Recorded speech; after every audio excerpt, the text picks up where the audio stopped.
एक मिनिट.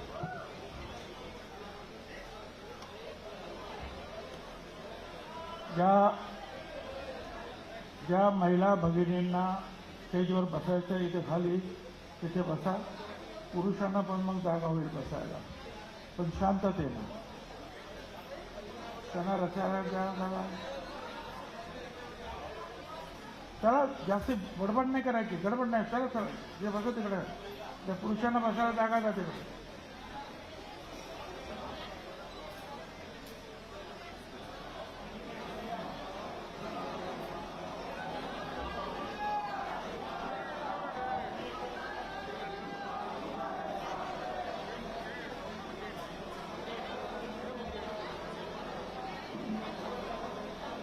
या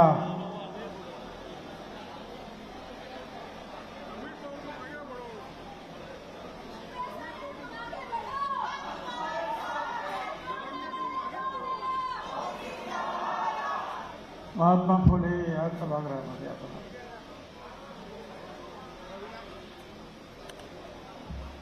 खरं म्हणजे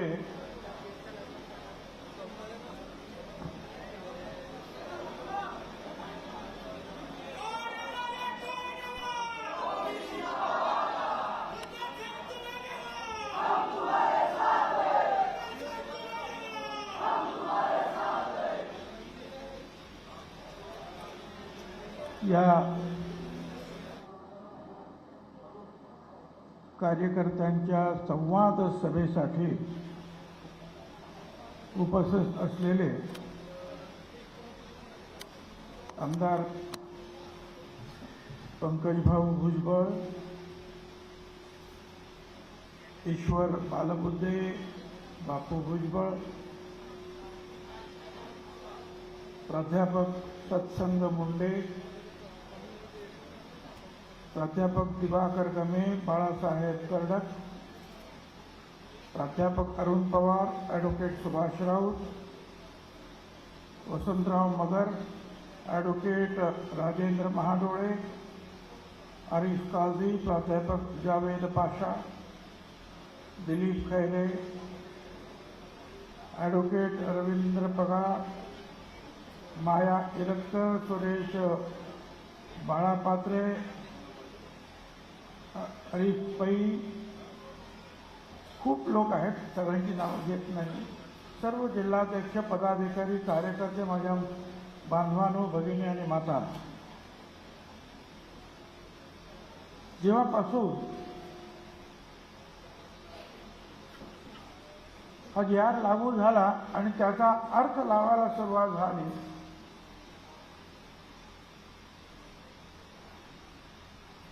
आणि हे जरा थोडंसं स्पष्ट व्हायला लागलं की आपल्या मुलाबाळांचं, बच्चा मुक्त ओबीसी बांधव आणि भगिनींच्या मुलाबाळांचं भविष्य अंधकारमय होता आहे. त्यावेळेला एक धक्का लागून आतापर्यंत 7-8 लोकांनी जे आहे आपल्या जीवाचं बलिदान दिलं. चिठ्ठी लिहू, हे आमचं ओबीसी संपलं, आमचं भविष्य संपलं, आमच्या मुलाबाळांचं भविष्य संपलं. 11 सप्टेंबरला महादेव कराड वंजारी समाजाचा, 14 सप्टेंबरला गोरख देवडकर कुंभार, त्याच दिवशी नागनाथ कांगणे वंजारी परत, 15 तारखेला धनंजय नाथा गोरे माळी समाज, 16 तारखेला माणिक डोईफोडे वंजारी समाज, निवृत्ती यादव 17 तारखेला, अंबेजोगाई बर्दापूर माळी समाज. या सगळ्यांनी जे आहे आपल्या आपलं बलिदान दिलं, आत्महत्या. मी आपल्या सगळ्यांना विनंती करतो, आपण आहे त्या ठिकाणी त्यांना श्रद्धांजली अर्पण करण्यासाठी कृपया 1 मिनिट उभं राहावं.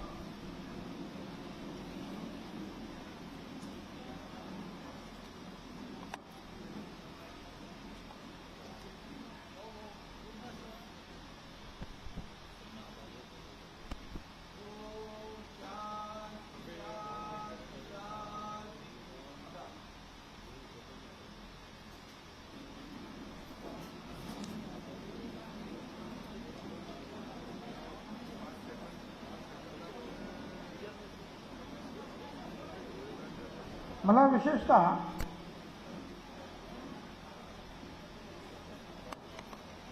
ही जी प्रसिद्ध माध्यमं इथे आलेली आहेत, मीडियाचे लोक, त्यांना विशेषतः सांगायचं आहे की एक बातमी अशी येते आहे की हायकोर्टानं मराठा GRच्या विरुद्धचं तक्रार जी होती ती फेटाळली आणि मराठा समाजाचा मोठा विजय झाला, अशा बातम्या येत आहेत. मीडिया मंडळींनी नीट ऐकून घ्या.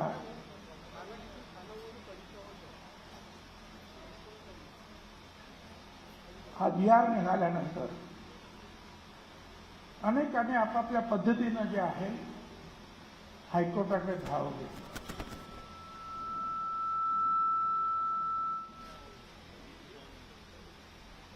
त्यातल्या काही लोकांनी जे आहे PIL केलं, पब्लिक इंटरेस्ट लिटिगेशन, हायकोर्टात.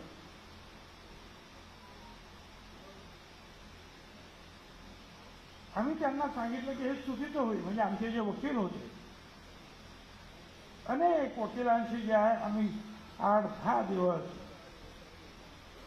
समीर भाऊ आणि ते रात्रंदिवस चर्चा करतात. त्यांनी सांगितलं आपल्याला ट्रायल नाही करायचं, आपल्याला रीट करायचं. ते कोर्टातले जे आहेत विषय आहेत. आणि मग काय करायचं? मग ज्यांनी PIL केले होते त्यांनी परवानगी मागितली किंवा ठीक आहे, आम्हाला तिकडे रीट करण्यासाठी आम्हाला मुभा दिली. आणि त्यावेळेला जे आहे कोर्टाने सांगितलं त्यापेक्षा जे आहे मी आता इथे तुम्हाला नाकारतो, तुम्ही रीटमध्ये जा. त्यामुळे चुकीचा गैरसमज लोकांमध्ये पसरतो आहे.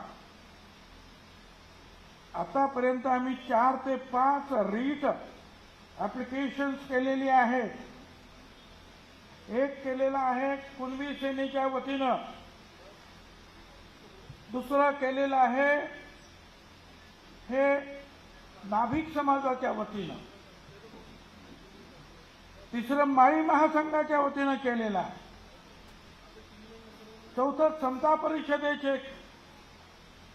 आमचे एक अधिकारी आहे मंडळी, त्यांच्या वतीनं केलेलं आहे.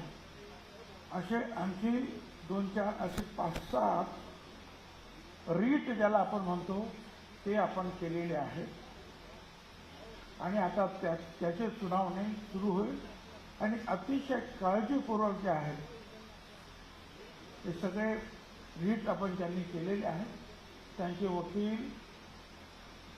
काळजीपूर्वक आपण नेमलेले आहेत, अतिशय उत्कृष्ट आहेत. आणि मला खात्री आहे की निश्चितपणे आपली मागणी आहे, एक तर हा GR मागे घ्या तेव्हा आवश्यक त्या सुधारणा त्या GR मध्ये करा, ही आपली मागणी आहे. त्याच्यामध्ये मला वाटतं की निश्चितपणे जे आहे आम्हाला यश मिळाल्याशिवाय राहणार.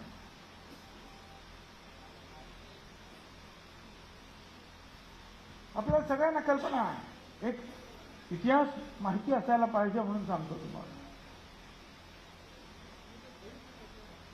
मंडल आयोगाच्या अगोदर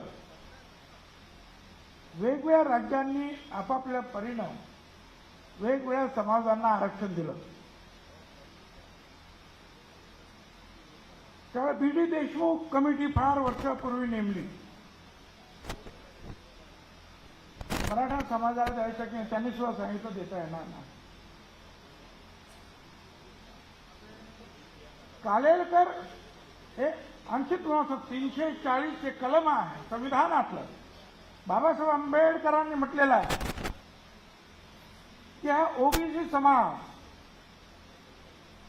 ज्याच्यामध्ये आज देशामध्ये हजारो जाती आहेत, आपल्या इथे 374 जाती आहेत. हा अतिशय गरीब आहे, अडचणीतला आहे. त्यांची माहिती गोळा करा, आयोग निर्माण करा आणि यांना आरक्षण द्यायला पाहिजे. 341 मध्ये त्यांनी दलित समाजाला आरक्षण द्या म्हणून सांगितलं. 342 मध्ये आदिवासी समाजाला द्या म्हणून सांगितलं. 1.5-2 वर्ष झाल्यानंतर सुद्धा भारत सरकारनं आयोग नेमला नाही. म्हणून बाबासाहेब आंबेडकरांनी भारत सरकारचा जो राजीनामा दिला त्याच्यामध्ये त्यांनी जी 3-4 कारणं लिहिली त्याच्यामध्ये हे एक प्रमुख कारण होतं की मी सांगून सुद्धा त्या गरीब समाजासाठी आयोग नेमला गेला नाही. मग कालेलकर आयोग नेमला. कालेलकर आयोगाने सांगितलं की हो, यांना मदत केली पाहिजे, आरक्षण दिलं पाहिजे. तो आयोग राष्ट्रपतीला त्यावेळेला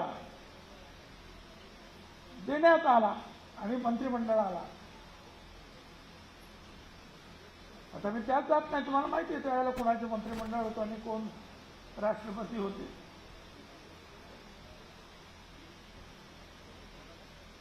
गेल्यानंतर त्यांना परत कालेलकरांना सांगण्यात आलं ये आपने ऐसा क्यों किया, गलत किया. त्या कालेलकरांनी अगोदर पाठवलेला जो होता आयोग तो त्यांचा अवॉर्ड द्यायला पाहिजे, त्यात त्यांनी स्वतःचं पत्र लिहिलं की हे जरी असलं तरी मला स्वतःला असं वाटतं देऊ नये. अरे वा, देऊन झाल्यानंतर म्हणतो देऊ नये. लढा चालू राहिला. हा लढा आता नाही आहे, स्वातंत्र्यापासूनचा लढाई ही सुरू आहे. बाबासाहेब आंबेडकरांनी सुरू केलेली आहे संविधानापासूनच. आणि मग मंडल आयोग निर्माण झाला. मंडल आयोग त्याचा सुद्धा अहवाल आला. 10 वर्ष तो सुद्धा दाबून ठेवण्यात आला भारत सरकारकडून.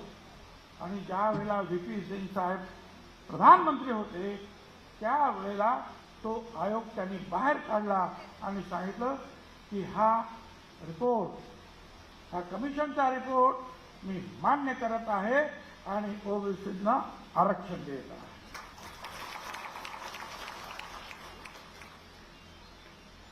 त्यावेळेला मी त्यांचं स्वागत केलं.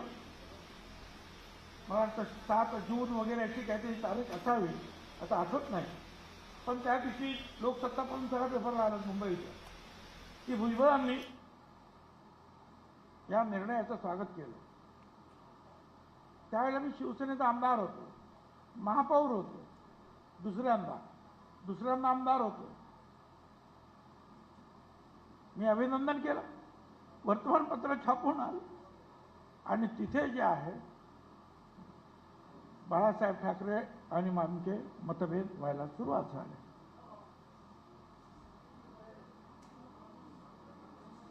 आणि नंतर वाढत गेलं ते. आता मी ती फार मोठी कथा मी सांगत नाही,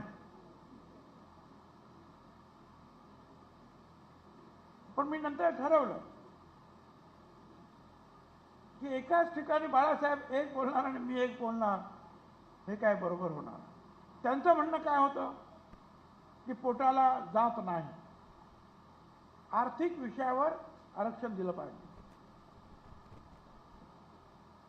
आरक्षणाचा ढाचा जो पाया आहे तो आर्थिक विषयावर नाही, तो सामाजिक मागासलेपणावर आहे.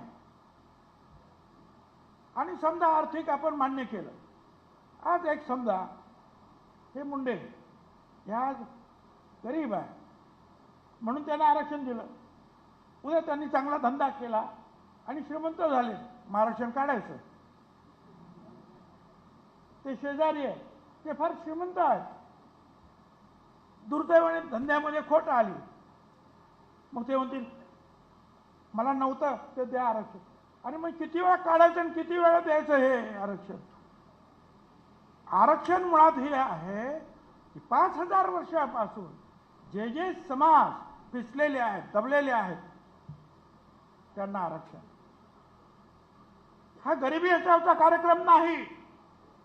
आमची लेकरं बाळा काय करतील हो, तुमची लेकरं बाळा, त्यांना सुद्धा आमचं प्रेम आहे. 2 पैसे त्यांना मिळाले पाहिजे, शिक्षण मिळालं पाहिजे, आमचं म्हणणंच आहे. पण त्यासाठी वेगळे मार्ग आहेत.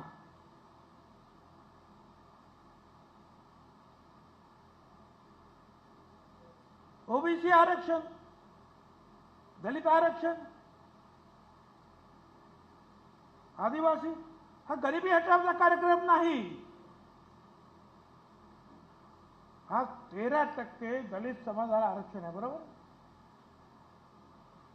कितीतरी SP, कमिशनर, कलेक्टर, फार मोठे मोठे अधिकारी झाले. आजही झोपडपट्ट्यातून गेलं तर कोण राहतंय बाबांनो? दलित समाजच राहतोय एवढ्या वर्षांनंतर सुद्धा. झाले का ते श्रीमंत? पण आता समज करून दिलेलं आहे, आरक्षण तुम्हाला मिळालं की ताबडतोब सगळ्यांना नोकऱ्या. अरे 20 लाख नोकऱ्या टोटल 19 लाख, त्याच्यामध्ये 2-3% लोक दरवर्षी रिटायर्ड होतात, तेवढेच भरायचे.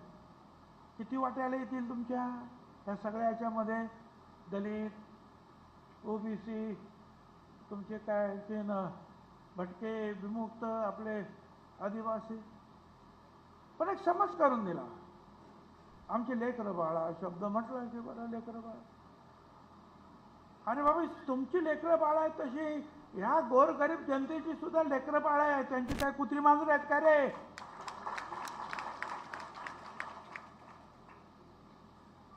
ही गरिबी सगळीकडेच आहे.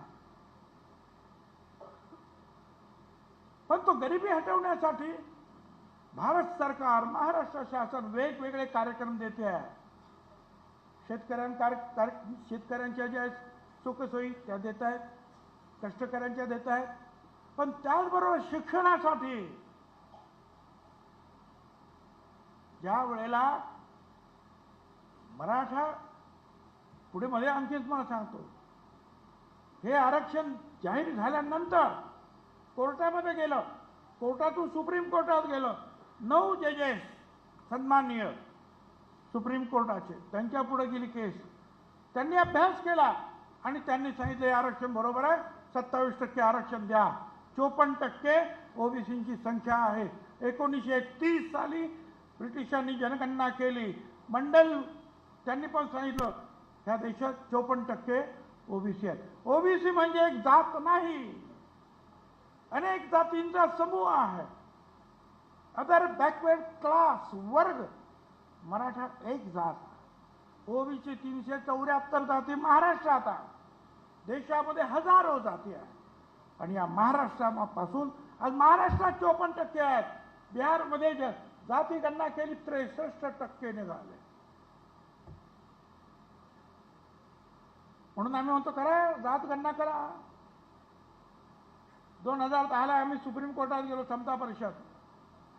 सुप्रीम कोर्टाने त्यावेळेला सरकारला सांगितलं, काय म्हणणार, समीर भाऊ भुजबळ त्यावेळेला खासदार होते, त्यांना सांगितलं तू पार्लमेंटमध्ये उभं राहा आणि बोल. ते उभे राहिले. गोपीनाथराव मुंडे त्यांच्या जोडीला आले. मग दोघांनी मिळून सगळे जे आहेत यादव वगैरे अमुक तमुक सगळे जे आहेत, शरद यादव पासून लालू प्रसाद यादव, श्री मायावती, जे कोण होते, मुलायम सिंग वगैरे, सगळे एकत्र झाले. आणि प्रणब मुखर्जींना सांगितलं सभागृहात येऊन पार्लमेंटला ते आम्ही मागणी मान्य करतो. आम्ही ती केस मागे घेतली. पण तिथे आमची फसवणूक झाली. कारण दशवार्षिक जी जनगणना आहे ती सेन्सस कमिशनर असतो, आयुक्त आहे, त्यांचा एक कायदा ते करतात. तुम्ही त्यांना काही खोटं सांगितलं, चुकीचं सांगितलं तर तुरुंगवासाची सजा आहे. तिथे नाही केलं ते. त्यांनी काय केलं, प्रत्येक राज्यांनी आपापलं करावं. गावाचं असेल तर ग्रामविकास खात्याने करायचं आणि शहराचं असेल तर शहर विकास खात्याने करायचं, नगर विकास खात्याने. आणि त्याच्यामध्ये सगळं बट्ट्याबोळ झाला. आमची मागणी तेव्हापासून आहे, 2010 पासून. तेव्हापासून मागणी त्याच्या अगोदरपासून आहे. पण मला आनंद आहे आणि मी प्रधानमंत्र्यांचं त्रिवार अभिनंदन करतो की त्यांनी जाहीर केलं की या वेळेला मी ही जात गणना करणार आहे. अवश्य हा आमच्या होऊच जाऊ द्यात नाही का. आम्ही किती आहोत काय ते कळेल तरी. प्रत्येक वेळेला आम्हाला कोर्टात कोर्टात कोर्टात तुम्ही किती आहेत काय किती आहेत काय हेच चालतं. सुमित्रा महाजन ज्या लोकसभेच्या अध्यक्ष होता त्याच्या अगोदर एक कमिटी 16 खासदारांची नेमली आणि त्यांना सांगितलं ओबीसीचा अभ्यास करा. त्यांनी अभ्यास केला आणि सांगितलं यांना मदत करायला पाहिजे, परंतु यांची माहिती आणि संख्या नाही. मनमोहन सिंग कमिटी आली, चिदंबरम आणि पवार साहेब तिथे मेंबर होते. अभ्यास केला, सांगितलं हो यांची माहिती आमच्याकडे नाही. त्यांनी सेन्सस कमिशनरला लिहिलं म्हणजे आयुक्ताला की तुम्ही जेव्हा जनगणना करणार त्यावेळेला यांची जातगणना करा म्हणजे आम्हाला यांना मदत करता येईल. हा फक्त राजकारणाचा प्रश्न नाही आहे. जर हे सगळं झालं आणि हा सगळा डाटा उपलब्ध झाला तर ज्याप्रमाणे दलितांना भारत सरकार आणि राज्य सरकार वेगळा निधी देतं, आदिवासींना वेगळा निधी दिला जातो, तसा तो निधी मोठ्या प्रमाणावर ह्या ओबीसी समाजाला सुद्धा देशभरामध्ये मिळावा हे त्याचं महत्त्वाचं कारण आहे. त्यांना आज घरं नाही आहेत, महिला अजूनही शिकत नाही आहे, कष्टाची कामं करतायत, आजारपण भोगतायत, अनेक गोष्टी आहेत. त्यासाठी हा पैसा एक मुंडे किंवा एक भुजबळ हे दोघे राजकारणात पुढे आले किंवा 2 पैसे त्यांच्याकडे आले म्हणजे काय अख्खा समाज श्रीमंत नाही झाला. करोडो लोक जे आहेत आज 54% जवळजवळ 8 करोडपेक्षा जास्त महाराष्ट्रामध्ये लोक आजही अडचणीमध्ये आहेत. आणि 93 सालामध्ये जे आहे सुप्रीम कोर्टानं सांगितलं याच्या अगोदर सरकार ठरवत होतं कुणाला किती आरक्षण, याच्यानंतर आयोग नेमायचा, न्यायमूर्तीचा आयोग, ते अभ्यास करतील, त्यांच्याकडे जायचं, ते अभ्यास करून त्यांनी जर सांगितलं मंत्रिमंडळाला तर करायचं आणि त्याप्रमाणे आयोग निर्माण झाले. मी त्यावेळेला शिवसेना सोडली, पवार साहेबांबरोबर आलो. आम्ही सांगितलं आता जालन्याला परिषद झाली, 1 लाख लोक होते, उन्हामध्ये बसले होते. पवार साहेब होते मुख्यमंत्री, मी हाऊसिंग मिनिस्टर, विलासराव होते वगैरे वगैरे अनेक मंत्री. एकच मागणी केली की आम्हाला मंडल आयोगाची अंमलबजावणी करा. महिन्याच्या आत मंडलची अंमलबजावणी करू आणि त्यांनी ती केली. आणि म्हणूनच मी त्यांच्या बरोबर शेवट काँग्रेस आणि ते फुटले 2 पक्ष झाले काँग्रेसचे, तरी सुद्धा मी साहेबांबरोबर राहिलो आणि सांगितलं की नाही आम्हाला पाहिजे असलेली गोष्ट पवार साहेबांनी आम्हाला दिली, आम्ही त्यांच्याबरोबर राहणार. आम्ही राहिलो त्यांच्याबरोबर. हा इतिहास तुम्हाला माहिती पाहिजे की हे काय. आणि त्याच्यानंतर मग आयोगाकडे मराठा समाज 4 वेळा गेला. खत्री आयोग, बापट आयोग, सराफ आयोग वगैरे सगळ्यांनी सांगितलं की हे शक्य नाही. शेवटी दुसरा आयोग आला, हायकोर्ट आयोग आला. त्या अगोदरच्या आयोगामध्ये आपले तायवाडे साहेब सुद्धा मेंबर होते. मागासवर्गीय आयोग होते ना, हाके पण होते, एक सोनवणे पण आमचे होते, मेश्राम होते. काहीतरी त्यावेळेला चक्र फिरलं राजकीय, एकेकाने राजीनामा दिला. हे हाके पण माझ्याकडे आले. मी सांगितलं अजिबात राजीनामा देऊ नकोस, बघूया काय होतं ते, काय करता येते कोण. राजीनामा दिला. अरे तिथे राहून आपल्याला लढायचं आहे, एकच मनुष्य निघाला, त्याचं नाव मेश्राम, दलित समाजाचा, थोडेसे वयस्कर, माझ्याकडे आले. काय करू, तुम्ही तरी निदान राहा, बोला, काही होणार नाही मला माहिती आहे, पण राहा. एकच मनुष्य राहिला. माझं म्हणणं असं आहे, लढायला उतरल्यानंतर जे आहे शेवटपर्यंत लढलं पाहिजे. शेंडी तुटो पारंबी तुटो, माघार नाही घ्यायची.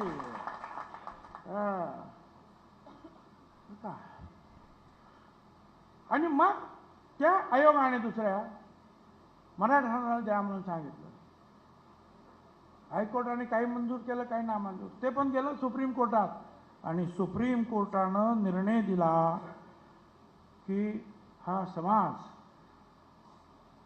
हा सामाजिकदृष्ट्या मागास नाही.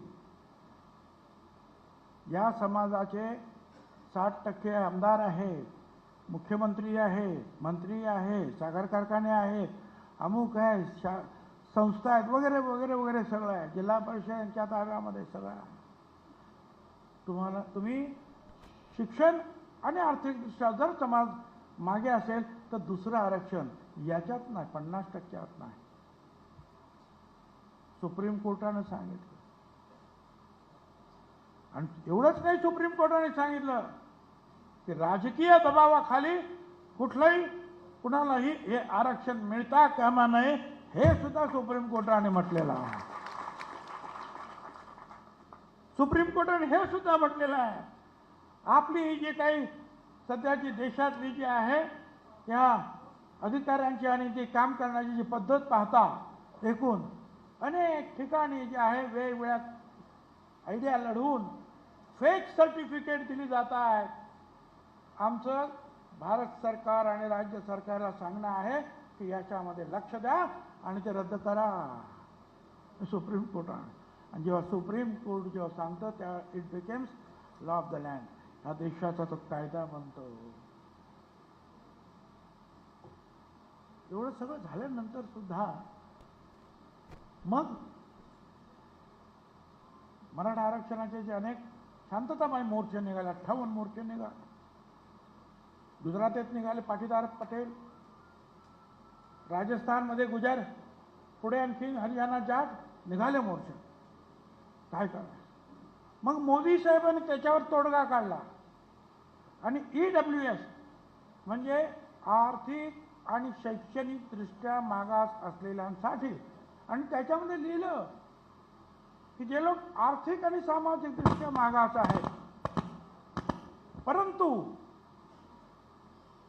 सामाजिक दृष्ट्या मागास नाहीत म्हणून त्यांना या 50% आरक्षणामध्ये जाता येत नाही, म्हणून त्यांच्यासाठी मी 10% आरक्षण देतो आहे. आणि ते 10% आरक्षण मिळाल्यानंतर गुजरात, राजस्थान, हरियाणा सगळी आंदोलनं संपली. मराठा समाजाचं आरक्षण आंदोलन काही संपलंच नाही. त्या 10% केवळ मराठा समाजाचे 8% लोक त्यांचे आहेत. एका समाजात ते तर म्हणतील आम्ही एवढ्या. एक हिशोब मनातल्या मनात करा, कोण किती आहे आपण मी सांगतो. 54% तर ओबीसी आहे, 54%. 13% दलित आणि 7% आदिवासी, हे तर मान्य केलेले आहे. म्हणजे 20 आणि 54 किती झाले? 3% तर ब्राह्मण असतील, 77. किती राहिले आता 100%तले? मग त्याच्यामध्ये जैन आहे, अमके आहेत, तमके आहेत, आणि मग मराठा आहे. सांगताना सांगतात आम्ही 28%, कोण 36%. होऊन जाऊ द्या ना, मग जाती जनगणना समजेल ना.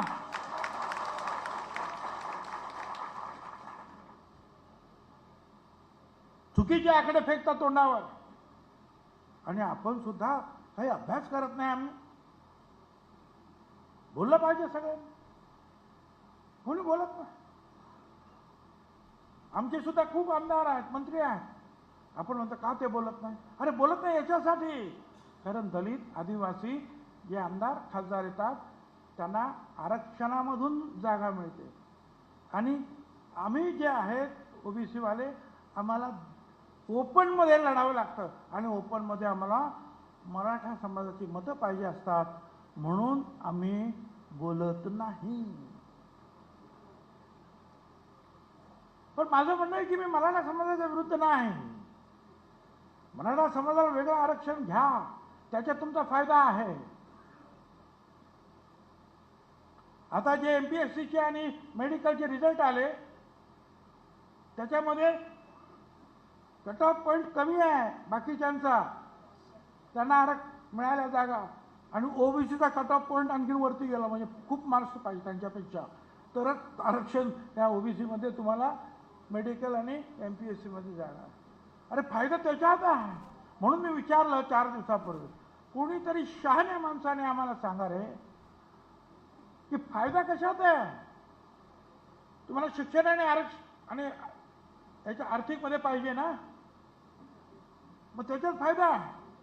बरं विद्यार्थ्यांना शैक्षणिकदृष्ट्या मदत आज ओबीसी पेक्षाही जास्त मदत मराठा समाजाला मिळते आहे. जी फी ओबीसीला आहे तीच फी मराठा समाजाला, जी स्कॉलरशिप त्यांना तीच मराठा समाजाला आहे. एवढंच नाही, त्यांना सगळी वसतिगृह सगळीकडे मिळाली, मुलींचं वेगळं मुलांचं वेगळं. त्यांच्या कार्यालयाला जागा फुकट मिळाल्या. ओबीसीच्या कार्यालयाला जागा फुकट मिळत नाहीत. ओबीसीचे विद्यार्थ्यांना अजूनही वसतिगृह नाहीत. ज्यांना वसतिगृह मिळालं नाहीत सारथीमध्ये मराठा समाजाला त्यांना 60,000 रुपये महिना वर्षाला मिळतात. 60,000 रुपये घ्या आणि कुठे राहा आणि शिका. आम्हाला नाही, आता आम्ही भांडून भांडून भांडून ते केलं आहे. म्हणून मी नेहमी त्यांना सांगतो, उलट आहे आता मंत्रिमंडळात की बाबांनो त्यांना जे देतात ते आम्हाला ओबीसीला द्या, ही उलटी मागणी आहे आमची. आणि म्हणून 23 जानेवारी 24ला काहीतरी एक GR निघाला की मुख्य सचिव आणि इतर जे सचिव त्यांची कमिटी आणि त्यांनी हे बघावं की सगळ्यांना सारखं तरी मिळालं पाहिजे. अरे कसला काय गुंडाळून ठेवलं त्याला, यांच्या इकडे चालू आहे. शेवटी मी भांडलो परत आणि आमची सुद्धा समिती करा. त्यावेळेला ही जी आहे ही समिती ओबीसी समिती सुरू झाली आणि ओबीसी समिती सुरू झाली. 2 मीटिंग झाल्या, मोकळेपणाने बोलायला मिळालं. कारण मी जे काय बोलतो आहे ते विधानसभेत सुद्धा बोललो ज्यावेळेला मी मंत्री नव्हतो होता मार्चमध्ये बजेट सेशनच्या वेळेला, पण लक्ष दिलं नाही. आता मोकळेपणाने बोलतो, सगळ्यांचं लक्ष आहे. मला वाईट वाटतं एका परिस्थितीत सन्माननीय पवार साहेब 2-3 वेळा बोलले, आज परत बोलले. मी बोलणार नव्हतो. त्यांनी आम्हाला आरक्षण लागू केलं, आम्ही त्यांचे 100 वेळा आभार मानले. पण ते म्हणतात बघा मराठा समाजाच्या समितीमध्ये एक ओबीसी आहे, म्हणजे कोणते गिरीश महाजन, बाकी सगळे ते. आता तिथे काय गिरीश महाजन करतात, त्यांना किती व्हॉइस आहे, आवाज आहे त्यांचा माहीत नाही मला. आणि इथे ओबीसीमध्ये एकाच जाती एकाच समाजाचे लोक आहेत. पवार साहेब तुम्ही म्हणता ते बरोबर आहे, पण पवार साहेब ज्या वेळेला उद्धव ठाकरे मुख्यमंत्री होते त्यावेळेला मराठा समाजासाठी समिती निर्माण झाली. तुमच्या हातात होतं. राष्ट्रवादी काँग्रेस पक्षांचे तुम्ही अध्यक्ष आणि तुम्हीच आमदार मंत्री वगैरे जे काय होते त्यांच्या दृष्टीने तुम्ही निर्णय घेत होता. तुम्ही त्या मराठा समितीमध्ये अजितदादा पवार आणि जयंतराव पाटील यांना पाठवलं. शिवसेनेतर्फे एकनाथराव शिंदे आणि सुभाष देसाई गेले. काँग्रेसतर्फे बाळासाहेब थोरात आणि अशोक चव्हाण गेले. का नाही आपण म्हटले, अरे एकाच समाजाची कशी समिती करता रे, घ्या ना कोणतरी ओबीसी, घ्या ना. ते गेल्यानंतर परत मग त्याच मार्गाने चंद्रकांत दादा पाटील यांची मराठा समिती आली. त्यांनी झटाझट निर्णय घेतले. आणि किती निर्णय,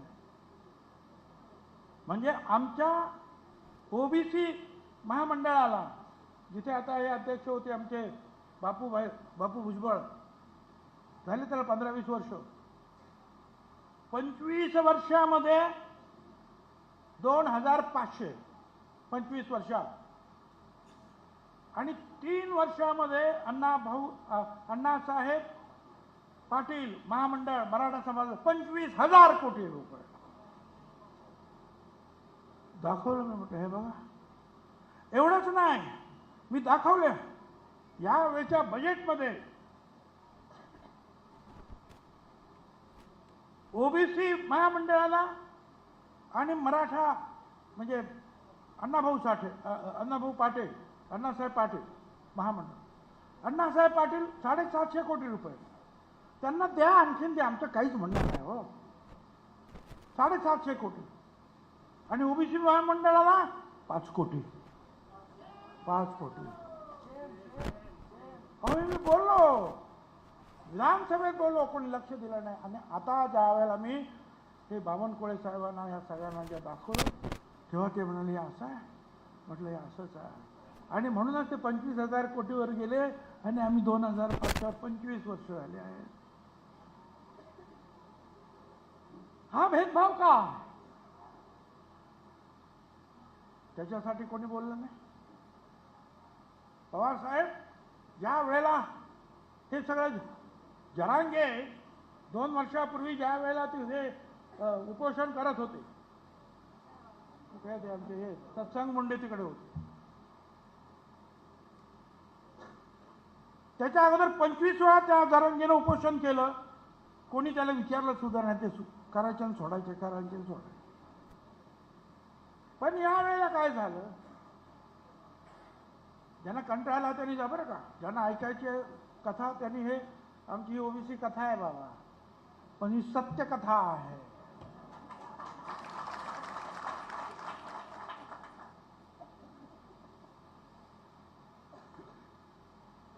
उपोषणाला बसल्या बरेच दिवस झाले. सरकारनं त्यांना सांगितलं असेल, त्यांना अरे उठवा बाबा, त्यांना त्या हॉस्पिटलला घेऊन. तिथे काही महिला पण बसलेल्या होत्या.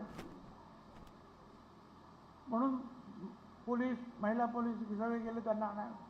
त्यांनी सांगितलं नाही, मी आता का झोप लागलेली आहे मला, आपण उद्या सकाळी या. रात्रीतून मिटिंग झाल्या. त्याच्यामध्ये काही आमदार होते. होय, पवार साहेबांचे आमदार होते. मी नावं सुद्धा घेतलेली.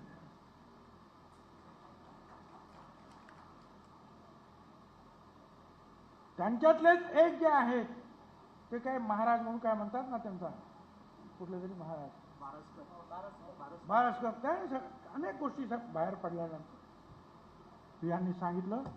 आणि त्याप्रमाणे सगळ्या गच्च्यांवर दगड ठेवले.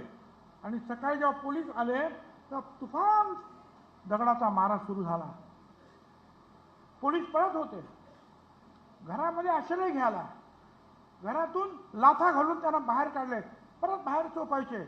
महिला पोलीस होत्या, त्यांना सुद्धा त्रास झाला. 84 पोलीस महिला पोलिसांसहित हॉस्पिटलमध्ये गेले. हा रेकॉर्ड आज सुद्धा हॉस्पिटलमध्ये जाऊन तिथे पहा.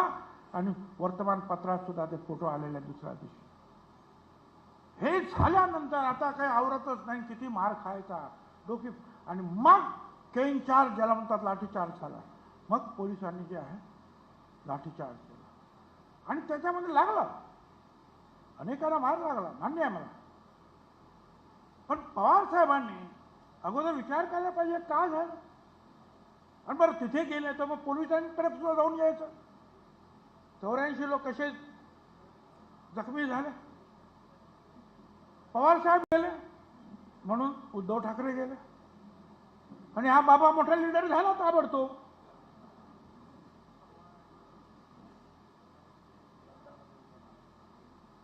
आणि मग निवडणुकीसाठी सुद्धा जे आहे यातली जी मंडळी जी आहेत ना, त्याच्या जाऊन पाया पडायचे. काय मग त्यातले जे आहे स्थानिक आमदार त्यांना घरी बसवण्याचं काम आपल्या सगळ्या ओबीसी वर्गानं अतिशय इमानदार केलं.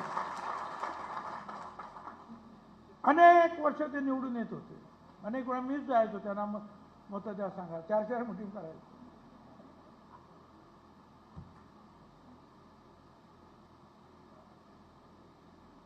आणि त्यावेळेला तुम्ही सांगा, त्याच्यानंतर आता हे मुंबईत आले, 4 दिवस मुंबई बंद.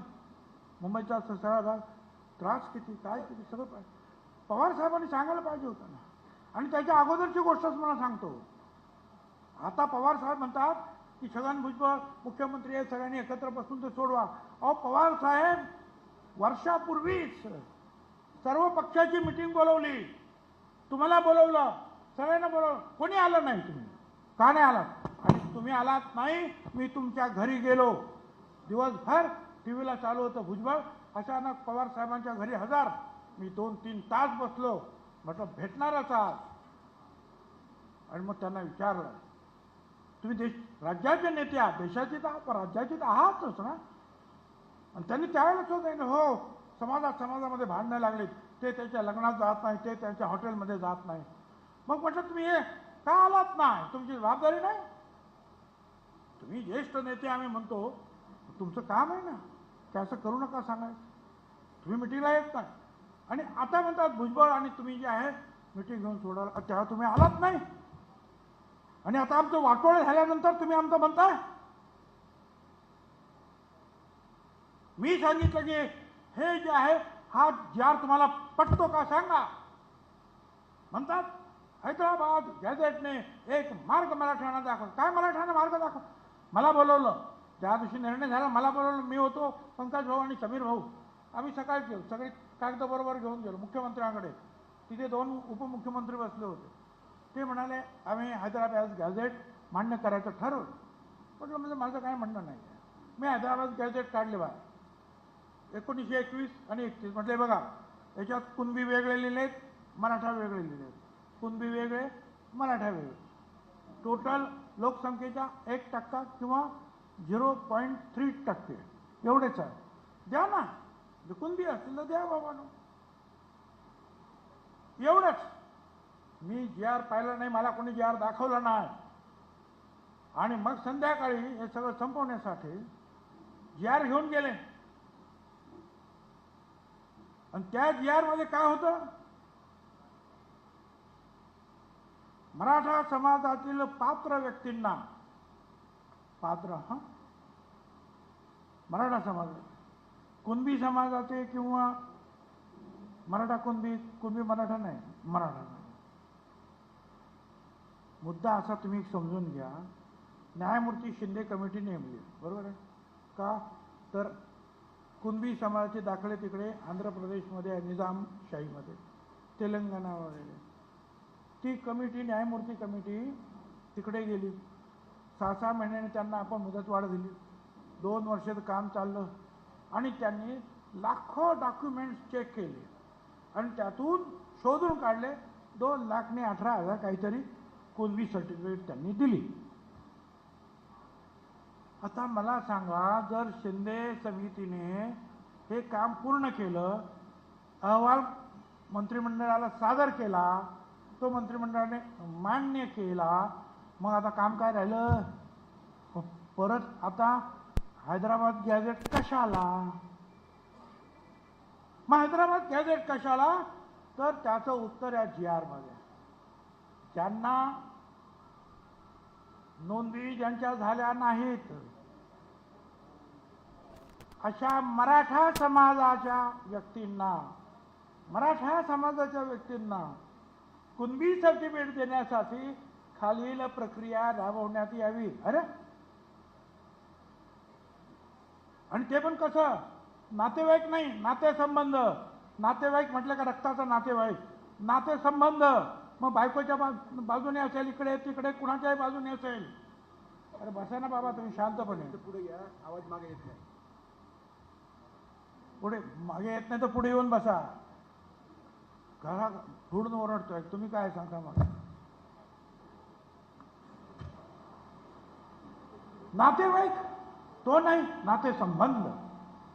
म्हणजे कोणी कुणाचं करायचं. एकाने तर पत्रक काढलं, मी कुणबी आहे, कोणाला पाहिजे असेल सर्टिफिकेट मराठा समाजाला तर मला सांगा, मी जे आहे ते ॲफिडेविट द्यायला तयार आहे. अरे कोणी कुणाला, म्हणजे इकडचा चंद्रपूरचा असेल, गडचिरोली एखादा जर मराठा समाज असेल किंवा नागपूरचा, तो फार लातूरच्या याला सर्टिफिकेट देईल ॲफिडेविट, हो हा पण कुणबी आहे. अरे पण त्याच्यामध्ये अगोदर पात्र मराठा हा शब्द असेल, मराठा पात्र व्यक्तींना, पात्र मराठा व्यक्तींना हे द्यावं. त्या जरांगेंनी सांगितलं हा पात्र शब्द काढा. मंत्र्यांना तिथेच बसवलं. 1 तासामध्ये GR बदलून आणला आणि तो पहिल्या याच्यामध्ये जो पात्र शब्द होता तो काढून टाकला आणि दुसऱ्या याच्यामध्ये तो म्हणजे कोणी येता या अपात्र आले तरी चालतील असा त्याचा अर्थ झाला. काय करायचं, हे सगळं माझ्याकडे आहे. आणि हे हायकोर्टाचे डिसिजन्स आहे. मराठा आणि कुणबी ह्या 2 वेगवेगळ्या जाती आहेत. मराठा आणि कुणबी हे एकत्र मानणं म्हणजे सामाजिक मूर्खपणा आहे. हे हायकोर्ट म्हणताय, मी नाही, हे हायकोर्टाचे सगळं म्हणणं आहे. आणि हे चुकीचे जे आहेत ते GR. आणि म्हणून आम्ही कोर्टात चाललो, लढणार. आणि एवढंच नाही, आता तर आम्ही एवढं दाखवलं त्यांना की हे बघा, हे खोटी सर्टिफिकेट मी त्या दिवशी मांडलं, म्हणजे खोडलेले आहेत, मोठ्या बोगस सर्टिफिकेट, अक्षर चेंज, शाई चेंज. एका ठिकाणी काय लिहिलंय, मराठी कुणबी, मराठी कुणबी. आणखीन एकदा आता आली मराठी कुणबी, मराठा. असे किती आहेत. आणि मग बावनकुळेंनी सांगितलं हे सुद्धा तपास. आणि म्हणून मी सांगितलं की जसे नोंदी तपासण्यासाठी तुम्ही न्यायमूर्ती शिंदे समिती नेमली, तशी खोटी सर्टिफिकेट शोधण्यासाठी समिती नेमा समिती. मागे असंच आदिवासींमध्ये जे आहे काही लोकांनी नोकऱ्या घेतल्या, चुकीची सर्टिफिकेट. सुप्रीम कोर्टाने सांगितलं त्यांना काम नोकरीवरून ताबडतोब काढा, त्यांच्याकडून पगार सगळ्या वर्षाचा वसूल करा, असा निर्णय आला सुप्रीम कोर्टाचा. आणि शेवटी त्यांना काढावं लागलं. आणि आज हे सर्रासपणे दिलं जात आहे. काय करायचं काय. आणि मग आम्ही त्यांना सांगितलं की हा जो तुम्ही GR दिला घाईघाईनं, हा मंत्रिमंडळासमोर ठेवला नाही, आम्हाला तो माहीत नाही, 1 तासामध्ये तुम्ही जो बदलला, मागासवर्गीयांचं त्याच्यामुळे नुकसान होत आहे. शिंदे समितीचं काम संपलेलं होतं. 2,39,000 प्रमाणपत्र त्यांनी दिली. त्यांचं आता काय काम आहे. तुम्हाला SCBC मध्ये तुम्हाला 10% आरक्षण दिलेलं आहे, पाहिजे की नाही ते सांगा. आम्ही त्यांना विचारतो. अर्जदाराने कुठलंही एक शपथपत्र दिलं. 13 ऑक्टोबर पूर्वी मी राहत होतो, 13 ऑक्टोबर 67 पूर्वी झालं त्याचं काम. हे अशा अनेक गोष्टी ज्या आहेत. आणि शपथपत्राच्या आधारे निर्णय घेणं जातीचं हे भारतात कुठेही मान्य नाही. ते कायद्याच्या संविधानाच्या विरुद्ध आहे. आणि मग कुळ परत त्या कुळातला, या कुळाचा काय अर्थ आहे हो, काय कुळ म्हणजे काय. और कुळ या शब्दाची कुठलीही स्पष्ट व्याख्याच नाही. कुळ म्हणजे काय तो शब्द. हे अशा अनेक गोष्टी ज्या आहेत इथे आहेत. आणि म्हणून मग आम्हाला बोलावं लागलं. आणि आता आम्हाला सांगता की तुम्ही जे आहे की जातीमधली तेढ वाढवू नका. म्हणजे आम्ही हे सुद्धा सांगायचं नाही किंवा आमच्या आरक्षणात धक्का लावू नका. ते म्हणतात आरक्षणाला, ओबीसी आरक्षणाला धक्का लागणार नाही. ठीक आहे बाबा.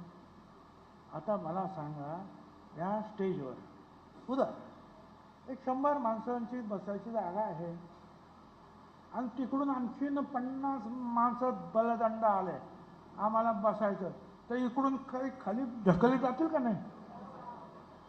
जा बाहेर, म्हणजे आम्ही बाहेर. त्या धक्का कसा लागणार नाही भाऊ?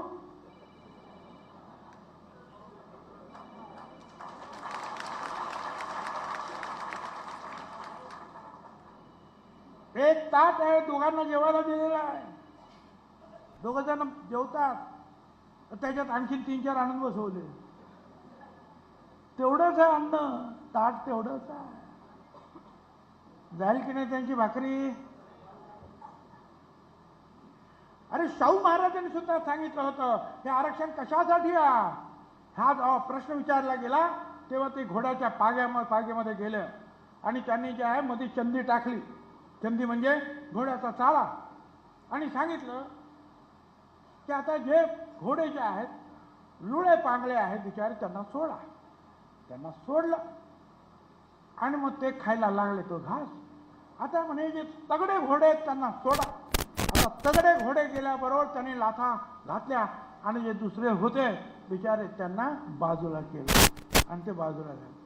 शाहू महाराज म्हणाले याच्यासाठी आरक्षण पाहिजे आहे.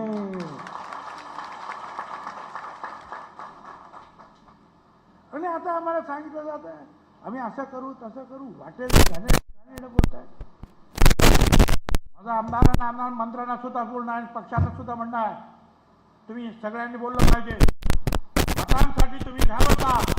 निवडणूक आली तर जरंगी उभा राहतो, निवडणूक आली तर जरंगी उभा राहतो. जरंगी उभा राहिला का पाया पडायला गेले, पैसे अमुक घ्या, तमुक घ्या, तमुक घ्या. हे काय चालू आहे? पण तुम्ही जर एकत्र राहा आणि ठरवलं जे जे त्या जरांगीच्या पायाशी जातील आणि जे जे त्या जरांगीच्या माध्यमातून सपोर्ट करतील आमच्या विरोधात, त्यांना इलेक्शनमध्ये धडा शिकवणार.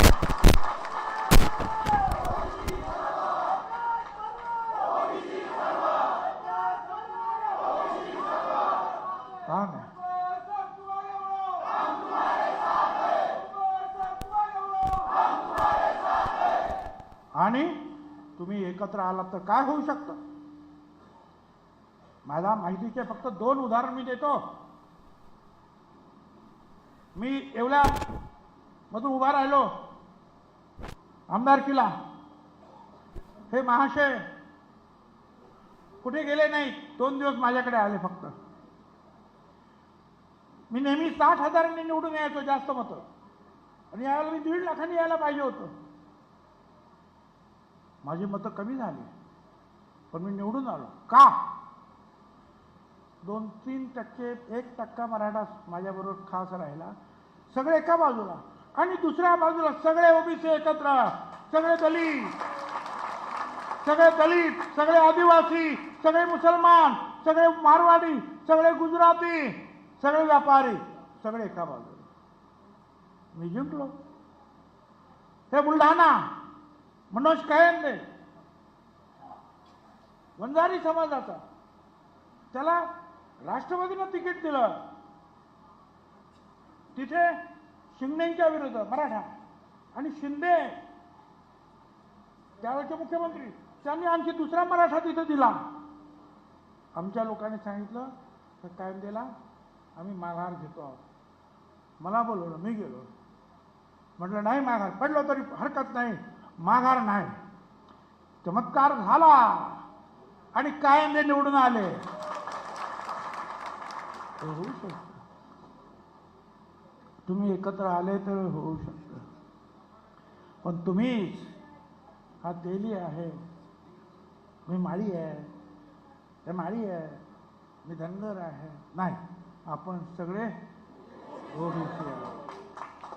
ह्या ओबीसी भावनेने तुम्ही जर उभे राहिलात एकत्रित तर राजकारण बदलू शकतं. आणि मला या सगळ्या पक्षांना सुद्धा सांगायचं आहे की आतापर्यंत आम्ही शांत राहिलो. तुम्ही जर तिकडे जाऊन आमदार आणि खासदार पाया पडणार असाल आणि आमच्या विरुद्ध उभे राहणार असाल तर आम्ही सुद्धा त्याच मार्गाने तुमच्या विरुद्ध जायला तयार आहोत. राजकारणाचा फायदा तुम्हाला घेऊ देणार नाही. एक आहे या सगळ्यामध्ये आज ओबीसी समिती नेमली. मुख्यमंत्र्यांना आम्ही भेटल्यानंतर मुख्यमंत्री सुद्धा म्हणाले की अजिबात नाही, खोटी सर्टिफिकेट चालणार नाही. आम्हाला आनंद आहे. किंबहुना मी तुम्हाला सगळ्यांना सांगतो, मंत्रिमंडळात सुद्धा एकमेव आशेचा किरण आहे हे देवेंद्र फडणवीस, की जे आज समिती पाहिजे म्हटल्यानंतर समिती दिली. ताबडतोब सांगितलं ओबीसीचे पैसे सगळे द्या म्हटल्यानंतर द्यायला सुरुवात झाली. हा एकमेव. आणि सांगितलं त्यांनी की नाही, खोटी सर्टिफिकेट असती तर त्याला सजा करू. पण देवेंद्र साहेब अनेक लोक जे आहेत काय करतात काय, आणि तुम्हीच सांगितलं ओबीसी आमचा DNA आहे. अरे आमचा तर आहेच आहे, पण तुम्ही सुद्धा सांगितलं की आज सरकार आलं, ओबीसी आमचा बीजेपीचा DNA आहे. तो तुम्हाला सांभाळावं लागेल, कृतीनं तुम्हाला दाखवावं लागेल की ह्या ओबीसीला आम्ही सांभाळतो.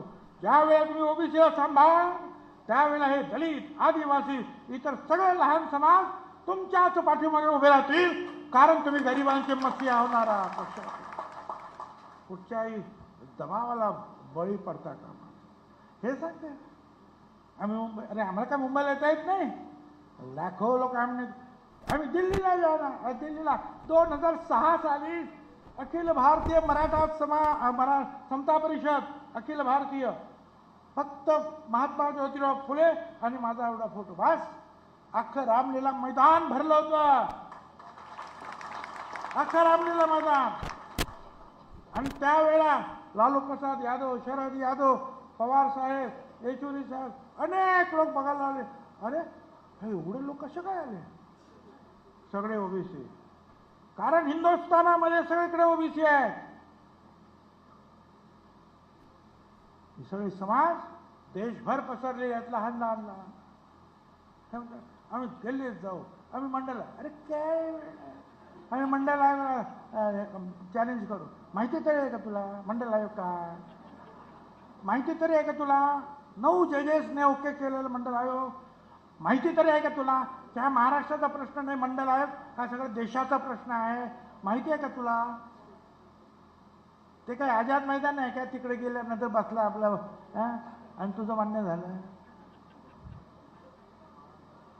आणि दबावाखाली जर सरकार येणार असेल तर ओबीसीचा सुद्धा दबाव, मागासवर्गीयांचा दबाव किती असतो हे सुद्धा आम्ही दाखवून देऊ.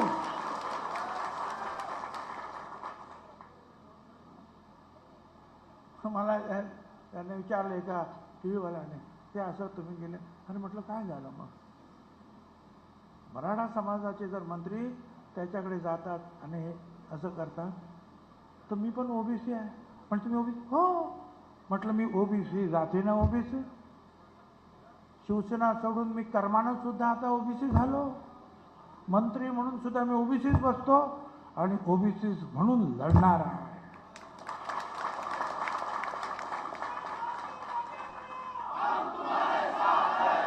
पण साठी जे आहे तुमच्या सगळ्यांचं सहकार्य पाहिजे. तुम्हाला बोलवलं जर मुंबईला येणार काय? तुम्हाला सांगितलं दिल्लीला यायचं, येणार काय? तुम्हाला सांगितलं बीडला चला, नांदेडला चला. आज या विदर्भातले जे आहेत अनेक आमचे लोक इथे आलेले आहेत, वेगवेगळ्या संघटना आलेल्या आहेत. आम्हाला कोणाला त्रास द्यायचा नाही. मराठा समाजाला त्यांना शिक्षण आणि आर्थिकदृष्ट्या जी काही मदत करायची ती करा. आमचा पाठिंबा आहे. वेगळं आरक्षण ओबीसीमध्ये नाही. आणि आज दबावाखाली, जर राजकारणाच्या दबावाखाली, ते सुद्धा सुप्रीम कोर्टाने म्हटलंय की राजकीय दबावाखाली कोणाचं आरक्षण दिलं गेलं असेल तर ते देता कामा नये, ते रद्द केलं पाहिजे. हा सुप्रीम कोर्टाचा निर्णय आहे. मी अधिक न बोलता आपल्याला एवढंच सांगतो की आपली एकजूट कायम राहते. आहेत काही लोक आहेत मोर्चे काढायचे, हे काढायचे, माझा विरोध नाही आहे जे काढणार. माझं म्हणणं एवढंच आहे की शेवटपर्यंत राहायचं.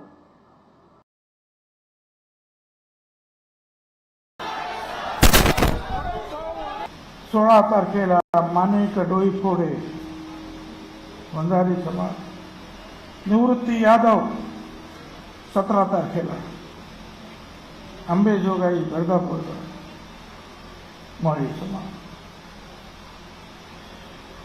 या सगळ्यांनी जे आहे आपल्या आपलं बलिदान दिलं, आत्महत्या. मी आपल्या सगळ्यांना विनंती करतो, आपण तुम्ही अगोदर सांगायला पाहिजे की ओबीसी मध्ये तुम्ही बोललात. माझ्याकडे वर्तमानपत्राची कात्रण त्यावेळेची शरद पवार यांचं म्हणणं मराठा समाजाला ओबीसी मध्ये घेता येणार नाही.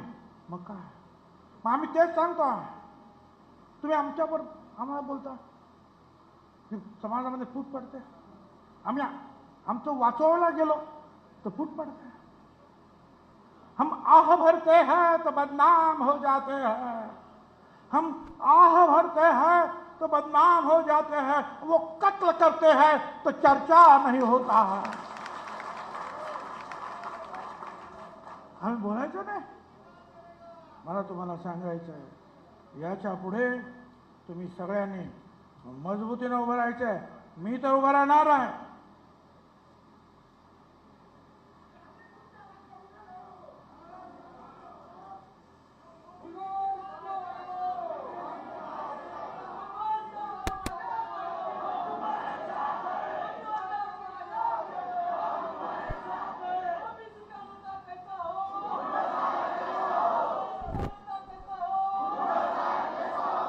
आणि शेवटचं सांगतो तुम्हाला, पाऊस वाऱ्याची तमा करायची नाही कधी बोलवल्यानंतर. लोकशाही वामनदादा कर्डाक ते म्हणतात, हल्ल्यावरती होती हल्ले, अभंग मुचे बाले किल्ले, असाच ताठर माथा अमुचा, जरा न खाली लवे, तुफान वारा पाऊस धारा, मुळीना माशिवे, तुफानातले दिवे आम्ही, तुफानातले दिवे. धन्यवाद. जय हिंद, जय महाराष्ट्र.